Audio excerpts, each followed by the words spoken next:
सप्टेंबरचे 1500 रुपये जमा झाल्यानंतर पुन्हा आता 1500 रुपये लाडक्या बहिणींच्या खात्यामध्ये. हो, तुम्ही बरोबर ऐकतायत. ही KYC ज्यांनी केलेली नव्हती ना त्यांच्या खात्यामध्ये पण हप्ता आलेला आहे. सप्टेंबरचा हप्ता आपण बघितलाच. तर ऑक्टोबरचा हप्ता आता ज्यांनी KYC केलेली नाही त्यांच्यासाठी ही महत्त्वाची माहिती आहे. करा KYC करा.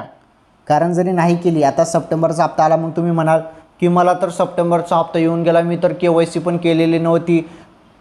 पुढे प्रॉब्लेम येऊ शकतो बहिणींनो. करून घ्या KYC. कारण आता तरी ठीक आहे, सरकारने दिवाळी आहे, सण आहे, त्यामुळे देऊन टाकला सप्टेंबरचा हप्ता. परंतु पुढे चालून तुम्हाला प्रॉब्लेम यायला नको किंवा हप्ता थांबवायला नको किंवा हप्ता बंद होऊ नको. त्यामुळे KYC करून घ्यायची आहे. ओके, नाहीतर पुढे अडथळा येऊ शकतो बहिणींनो.